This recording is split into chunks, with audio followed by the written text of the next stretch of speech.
So, Sarah, what's going on here? Sarah? Sarah? She won't answer you. Or she can't. Why not? This is the way it's been since she started watching MasterChef. She's all lazy and boring.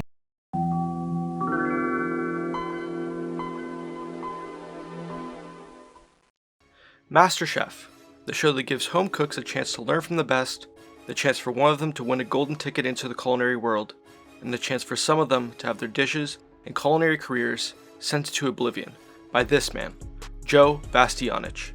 In most competition shows, there's usually the hard-to-please judge. The judge that gives it to contestants straight, no frills. Like for example, Simon Cowell, who is the pioneer of being an asshole judge. I'll give you a tip for future auditions. Don't. Tyra Banks, who would yell at contestants for not shaving their hair off. I was rooting for you! We were all rooting for you! How dare you! Learn something from this! And finally, Gordon Ramsay, who would scream "Fucking Bass is fucking raw!" at every contestant on Hell's Kitchen. These judges set the bar for entertainment. They gave us the juice we needed to quench our thirst for drama. Scallops in a non-stick pan, they won't stick! That's why it's called fucking non-stick! I don't know what non-stick means in Texas. But what allowed these judges to be assholes was that they had the credentials to back up their assholes. They talked shit because they had been through the shit. He remains the only human being, as far as I'm aware, who's ever made Gordon Ramsay cry. No, I didn't make Gordon Ramsay cry. He made himself cry. And at the end of the day, they weren't just there to tear contestants down, but rather to raise contestants up, through tough love. But then came Joe, who instead of giving constructive criticism, strived to destroy contestants' culinary dreams whenever they produce something subpar. You made a mistake with your dish? Watch me spit that shit onto the table. You think your dish is good? Watch me walk away and not say anything. You made an obviously terrible dish? Watch me throw that shit into the bin. Joe was a tyrant. He made sure nobody felt safe. And for a while, this is what made watching Joe on MasterChef so great. Anytime a dish would go flying, I wanted to see more go flying.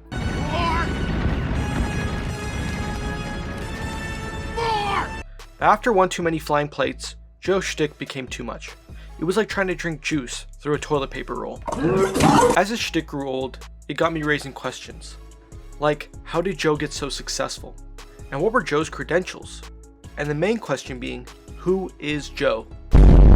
Most of Joe's success came off the back of his mother, Lydia Bastianich, with her launching a restaurant in New York that garnered a lot of success. From there, she would go on to win many awards, and even have her own TV shows. At first, Joe didn't follow in his mother's footsteps, but rather, he went on to work on Wall Street, where he would steal money from the poor. Sell bonds. He later went on and quit his job on Wall Street, and took a trip to his motherland, Italy. Mamma mia! When Joe came back, he convinced his mother to open a restaurant with him, and this was the start of Joe's culinary credentials. After opening one successful restaurant and becoming a sommelier, Joe went on and partnered up with the notorious Mario Batali, where they would open up restaurants across the world, and where Mario Batali would garner a diverse portfolio of sexual misconduct charges. Mario Batali is now being charged with indecent assault and battery in Boston. Although Joe wasn't accused of anything, it should be added that the restaurants that they owned together had been reported by employees as being a workplace which enabled this type of behavior to happen, which doesn't sound too far-fetched. You don't like it? Overall though, Joe's restaurants gained a lot of success, and he went on to write some books Iridocyclitis. and eventually land his position as a judge on MasterChef.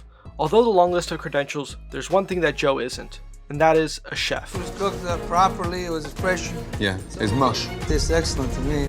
Yes, Joe is a restaurateur, sommelier. I know a fair amount about fine food and drink. This is a white. Author, TV personality, unfortunately a musician. That shit is fucking trash, dog. Get the fuck off the airwaves. And a guy who claims to have invented the everything bagel, which he most likely didn't, by the way. Dude, you want to step outside? But he is definitely not a chef. Having Joe a MasterChef is almost like getting any person or thing that eats food to come judge for you. Basically an orange chicken with the snap peas. The only difference is that Joe knows how to be an asshole without remorse. Is the problem with this whole round? Regardless that he isn't a chef, Joe didn't need to be a culinary genius to cement his spot in the culinary world. Joe made it to the top and was now known as the asshole from MasterChef. And this is what the problem was. Whenever Joe was an asshole, it was like a shot of heroin. And when he left MasterChef for 3 seasons, the drug we all came to know and love was gone. But at the end of the day, it was for the better. During Joe's departure, he garnered a controversy of his own. While on MasterChef Italia, he told an Asian woman that Asian men are inadequate in bed. After apologizing for his insensitive comments, Joe returned to MasterChef after his 3-season hiatus. I'm back!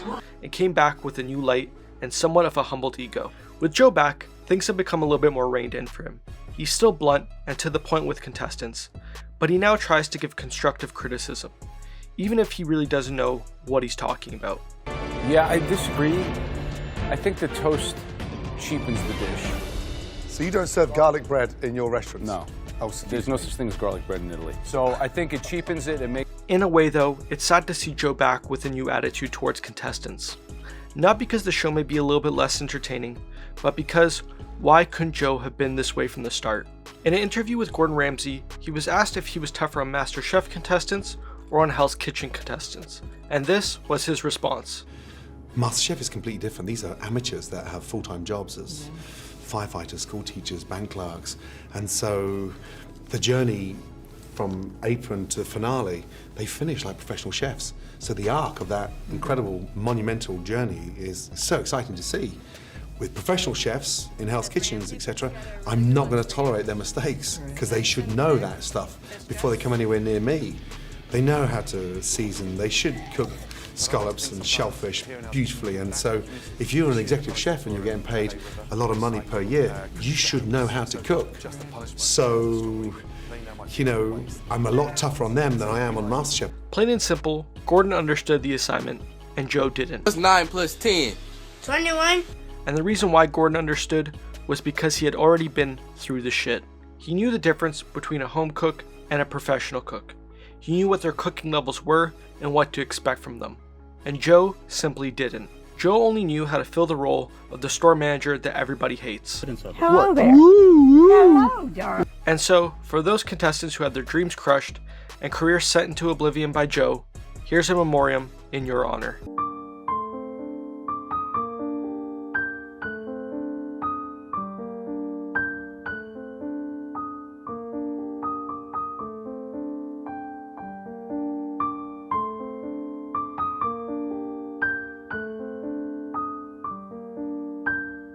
And on that note,